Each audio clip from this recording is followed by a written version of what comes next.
반갑습니다. 셋단장구소 양성입니다. 한자는 태고일의 삶의 모습이 그대로 담긴 애환과 지혜의 생생한 인류 역사입니다. 한자는 극복 대상이 아닌 동행자일 때가 좋습니다. 이해하면 한자와 좋은 벗이 되어 동행할 수 있습니다. 여기 이해하며 동행하는 멋진 방법이 있습니다. 바로 셋단자입니다. 오늘은 셋단자 제170강 양양자에 관련된 셋단자를 공부해 보겠습니다. 오늘 배울 글자는 한 글자의 중심자와 6글자의 관련자로 구성되었습니다. 먼저 배경을 살펴보겠습니다.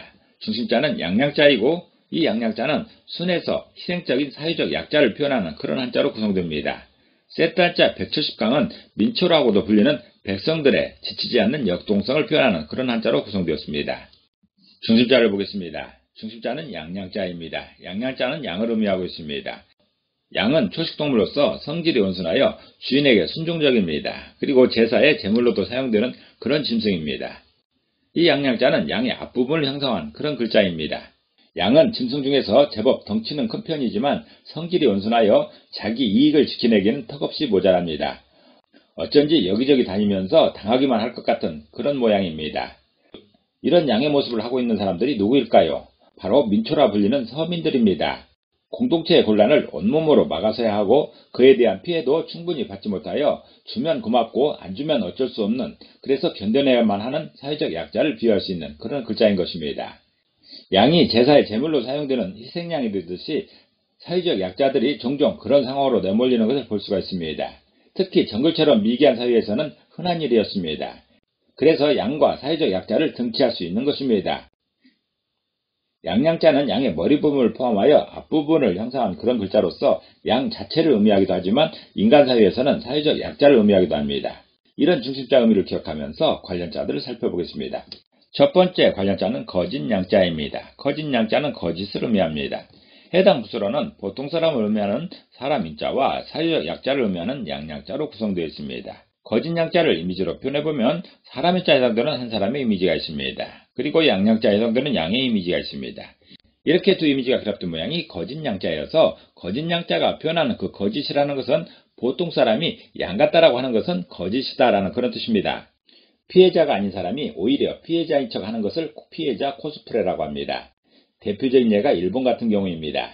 자기들이 2차 대전을 일으키고 많은 나라의 사람들을 곤경에 처하게 했으면서도 히로시마, 나가사키 등에 떨어진 원자폭탄의 피해자라면서 피해자 코스프레를 합니다. 역사적 관점에서 거짓을 말하는 것이죠. 가난한 사람들을 구제하기 위해 임대아파트를 공급하고 사회적 구제 사업을 하는데 제법 잘 사는 사람들이 어렵다면서 그 혜택을 받고 있습니다. 이것은 공동체에 대한 거짓입니다. 거짓양자는 보통 사람들이 양인 것처럼 하는 언행이 거짓이라고 표현합니다. 대부분 보통 사람들의 성정을 이기적으로 상정한 것입니다. 그래서 양의 탈을 쓴 늑대라는 말도 있는 것입니다. 거짓양자는 어떤 사람이 자기가 양 같다라고 하면 그것은 거짓이다라고 표현합니다. 그 사람이 양인지 늑대인지는 상대방이 판단할 일이지 본인이 판단할 일은 아니라는 것이지요. 두 번째 관련자는 큰바다 양자입니다. 큰바다 양자는 큰 바다를 의미합니다. 해당 부수로는 물을 의미하는 물숫자와 사회적 약자를 표현하는 양양자로 구성되어 있습니다. 큰바다 양자를 이미지로 표현해보면 물숫자에 해당되는 흐르는 물의 이미지가 있습니다. 그리고 양양자에 해당되는 양의 이미지가 있습니다.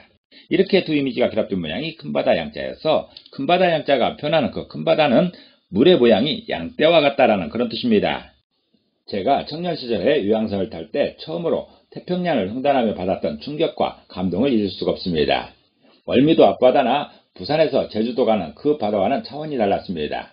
망망대해라는 말도 있지만 그 말로는 표현하기 부족한 엄청난 규모에 놀랐었고 질서정연한 것 같으면서도 따로 제각기 움직이는 물결에도 놀랐습니다. 나중에 누군가 묻습니다. 태평양에 가보니 어떠냐고. 무슨 말로 그걸 설명할 수 있겠습니까? 옛날 사람들은 더했습니다.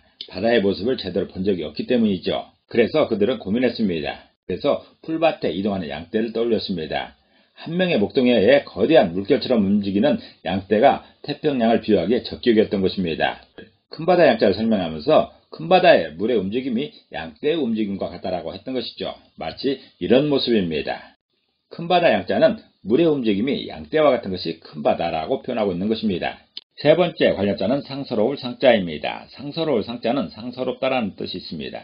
해당 부서로는 신을 의미하는 보일 시자와 사유적 약자를 표현하는 양양자로 구성되어 있습니다. 상서로울 상자를 이미지로 표현해보면 보일 시자에 해당되는 재단의 이미지가 있습니다. 신을 의미하는 그런 부수인 것이죠. 그리고 양양자에 해당되는 양의 이미지가 있습니다. 이렇게 두 이미지가 결합된 모양이 상서로울 상자여서 상서로울 상자가 표현한 그 상서롭다라는 것은 신에게 양을 제물로 올리는 일이 상서로운 일이다라는 그런 뜻입니다. 가인은 땅의 소산으로 제물을 삼아 여호와께 드렸고 아벨은 자기도 양의 첫 새끼와 그 기름으로 드렸더니 여호와께서 아벨과 그의 제물을 받으셨으나 가인과 그의 제물은 받지 아니하였습니다. 믿음으로 아벨은 가인보다 더 나은 제사를 하나님께 드림으로 의로운 자라는 증거를 얻었다고 합니다. 이것이 바로 상서로운 일의 대표인 것입니다. 신께 양을 드리는 일입니다. 제사를 올리려면 규범에 맞게 성의를 다해야 됩니다. 그렇지 않으려거든 건너뛰는 것도 한 방법입니다. 요즘처럼 대낮에 제사를 드린다든가 아니면 제삿날 형제들끼리 싸우면 또 온라인으로 제사를 드렸다고 하면 제 생각으로는 목적과 수단이 바뀐 것입니다.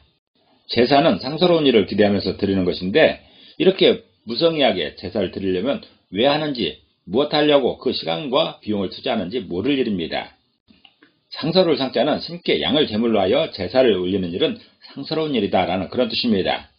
이런 규범에 맞고 성의를 다하는 제사는 아주 복되고 좋은 일이 일어날 것 같은 그런 징조를 보게 되는 것입니다.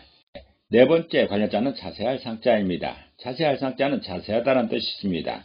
해당 부서로는 말씀을 의미하는 말씀 원자와 사회적 약자를 표현하는 양양자로 구성되어 있습니다. 자세할 상자를 이미지로 표현해보면 말씀 원자에 해당되는 말하고 있는 한 사람이 있습니다. 그리고 양양자에 해당되는 양의 이미지가 있습니다. 이렇게 두 이미지가 결합된 모양이 자세할 상자여서 자세할 상자가 표현하는 그 자세하다라는 것은 양 같은 약자에게 말을 하려면 자세히 해야 된다라는 그런 뜻입니다. 제가 삶의 지침으로 하는 단어 중에 하나가 친절이라는 말입니다. 제가 정의하는 친절은 미리 계획하고 미리 준비하여 미리 알려주는 것입니다. 다 끝난 다음에야 일의 전말을 알게 되고 일을 진행하면서 부랴부랴 준비하는 것은 친절하지 못한 태도입니다. 특히 사회적 약자에게는 친절해야 됩니다.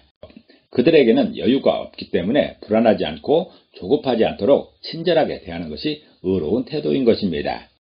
친절의 한 방법 외에는 자세히 말해주는 것도 있습니다. 전후 사정을 시시콜콜 알려주어서 그로 하여금 판단하게 하는 것입니다. 거두절미하고 요점만 말하게 되면 알아들을 수도 있겠지만 약자를 대하는 태도는 아닙니다. 내가 한 말이 이해가 되었는지 확인하여 재차 반복하는 것도 한 방법입니다. 자세할 상자는 양 같은 약자에게 말을 하려면 자세히 말을 해야 된다라고 표현합니다. 다섯 번째 관련자는 신선할 선자입니다. 신선할 선자는 신선하다 또는 싱싱하다 등의 의미가 있습니다. 해당 부서로는 물고기를 의미하는 물고기 어자와 사유적 약자를 표현하는 양양자로 구성되어 있습니다. 신선할 선자를 이미지로 표현해보면 물고기 어자에 해당되는 물고기들의 이미지가 있습니다. 그리고 양양자에 해당되는 양의 이미지가 있습니다. 이렇게 두 이미지가 결합된 모양이 신선할 선자여서 신선할 선자가 표현하는 그 신선하다라는 것은 물고기처럼 양이 움직이면 신선하다라는 그런 뜻입니다. 세상에서 가장 싱싱한 것은 아마도 물고기일 것입니다. 물고기가 비실비실하면 금방 표가 납니다.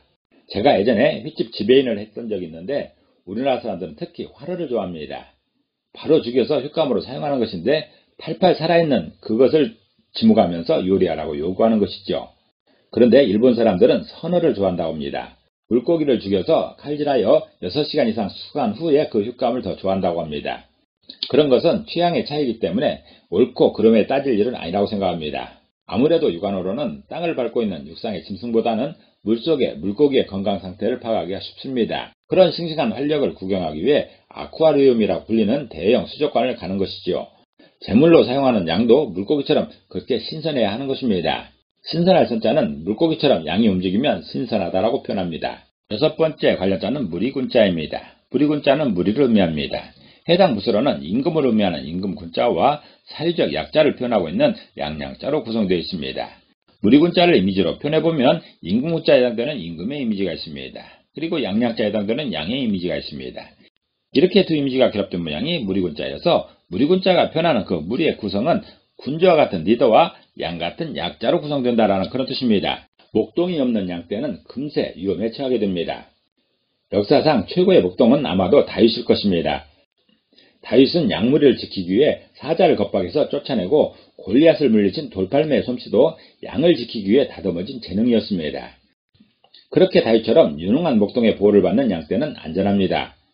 그야말로 푸른 풀밭과 맑은 물가에서 한적한 오후를 보낼 수가 있는 것입니다.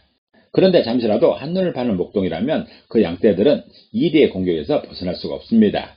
많은 짐승들이 보호가 필요하지만 양은 절실합니다. 여기에서 부수로 사용되는 임금 군자는 믿을 윤자와 입구자가 결합한 모양으로서 믿을 수 있는 사람이고 믿을 수 있는 식량이라고 해석할 수 있습니다. 믿고 맡길 만한 좋은 리더를 상징하는 것입니다. 좋은 리더, 즉 좋은 목동이 인솔하는 양떼를 무리라고 하는 것입니다. 반대로 전쟁의 포화 속에 있는 피난민 같은 사람들을 표현하는 글자는 아니라 할 수 있습니다.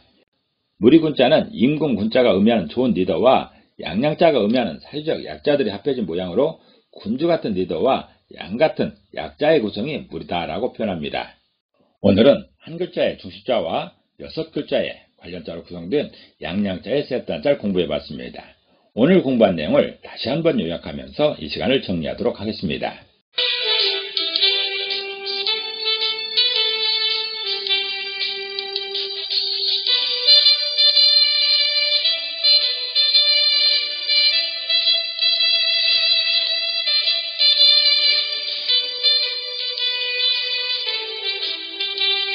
한자는 뜻글자입니다. 그래서 모든 한자에 한획한획의 의미가 있습니다.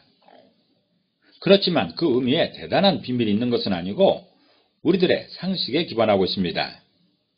우리들의 상식에 기반하여 이해하고 설명하는 한자 셋단자였습니다. 감사합니다.